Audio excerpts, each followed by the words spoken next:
Hello everyone, this is HammerTron here with a new action figure review for you. Today is Monday, so this is a Masters of the Universe Masterverse Monday. This time I am reviewing the Evil-Lyn action figure from the Revelations cartoon series. I have not seen that cartoon series. I don't think I want to see it. I've heard not very good things about it. But I do like the action figures. So here is Evil-Lyn in a nice window box here where we get to see the action figure and the accessories. So far it looks okay. Here is the top of the box. Here is the bottom of the box. Here is one side.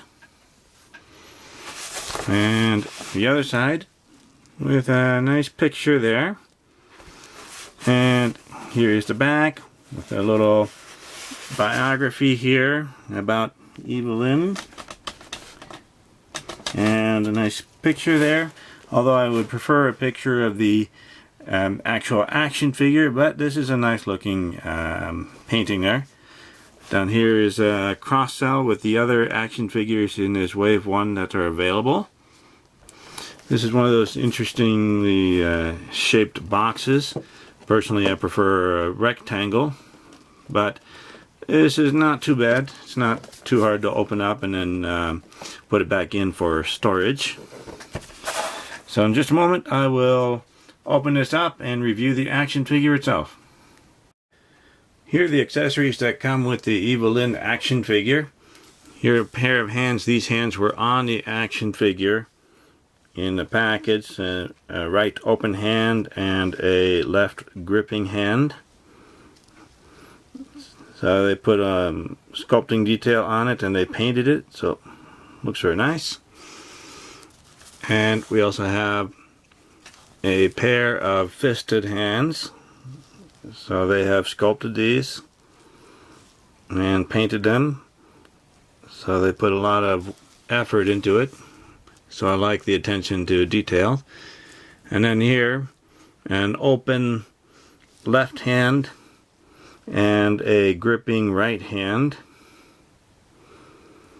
Now all of these have pegs to plug into the wrist, and these pegs seem to be kind of short compared to some other action figures, but they still work. And all of these have hinges, a little bit ratcheted.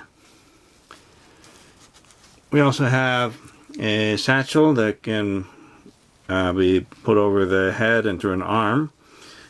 Some nice painted detail there. And it's pliable plastic.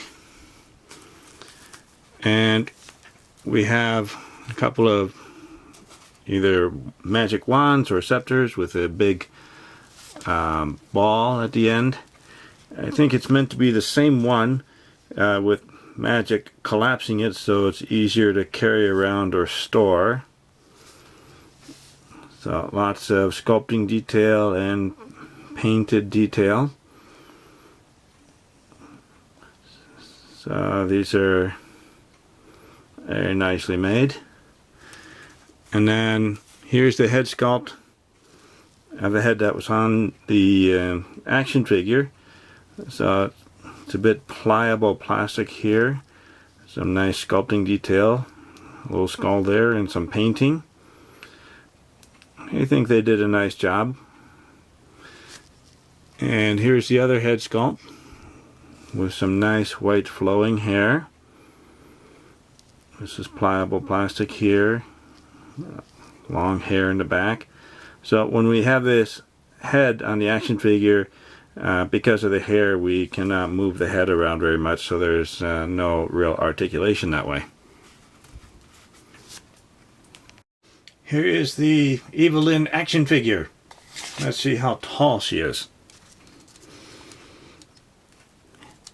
Up to the top of her head, maybe 6.5 inches, and up to the top of her helmet or headgear, almost 7 inches tall.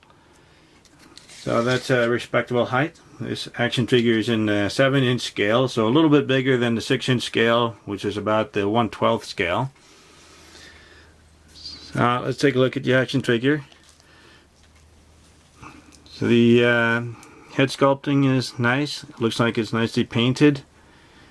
I don't see any particular problems there. It's a little bit pliable plastic up here because it's thin.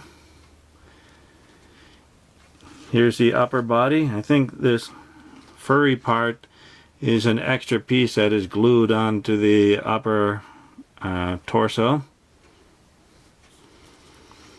And there we have some feminine arms, although a little bit muscular. Although it shouldn't be a surprise if this character is busy fighting battles, then I would expect her to have some toned muscles. Looks like the colors are nice. I think the colors are based off of the He-Man cartoon from 2002. So they've done a nice job with sculpting in the details, and the paint looks nice. There's the belt. Here's a skirt piece. Now this is a soft pliable plastic. It's nicely painted, and there's some slits in the side, and it's kind of open in the middle. I think that's for the leg articulation. The legs looks like they're nicely sculpted there.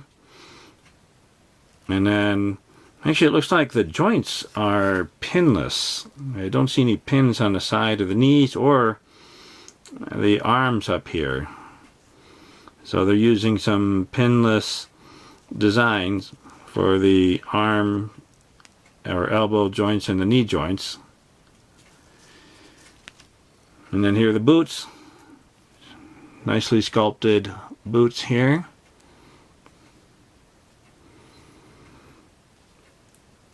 And just a little bit of a texture to the boots. There are peg holes at the heels. Although these are relatively flat boots, not high heeled. And they sculpted some wrinkles into the skirt piece here. It's also a pliable plastic, although I don't want to bend it too much anyway. So it looks like a nicely sculpted and painted action figure. I don't really see any problems with that. Let's take a look at the articulation. So with this head, there's no hair on the back, so she can look up that much and look down that much. Turn side to side, and a little bit of head tilting, not very much. The shoulders go out that much, just a little bit of ratcheting in there. Okay, I want to be gentle there. Okay, then we can go all the way around. Oh, this one's a little stiff.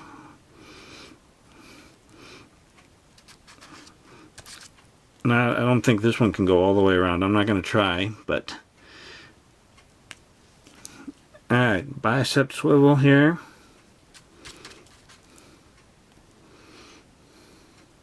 And double jointed elbows. Very impressive. Very nice. And the wrists, all of them can turn, and they all have hinges, a little bit of ratcheted motion there.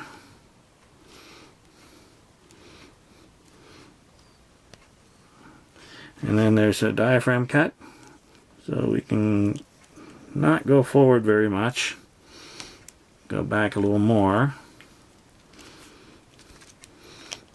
And go around, not too bad. There's a waist cut. That's good. Now, we'll get to the pliable skirt piece here with the slits on the side, so we can do some splits. Skirt piece is getting in the way a little bit, but I think we can push the legs out.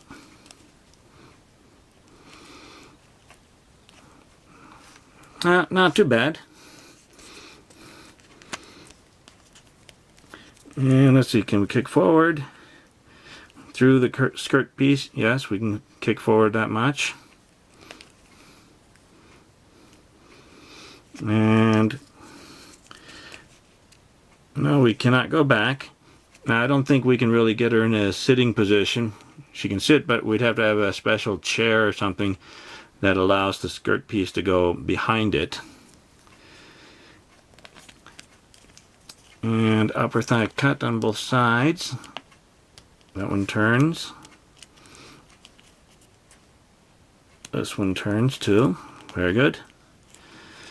We have double jointed knees. Takes a little bit of work. I'm not sure I'm getting it all the way. There we go. The upper joint there is a bit stiff. And this one, I can't get the upper joint to move, but the lower one moves this much. So the upper knee joint there is stiff and it doesn't want to move, and I'm not going to push too hard on it. And then there's a boot cut on both sides. This one's looser, this one's a bit stiffer. And the ankles go down. Now this ankle joint is a bit loose, this one's a little stiffer. And they move up. And we have ankle pivot. So let's see if we can get her standing again.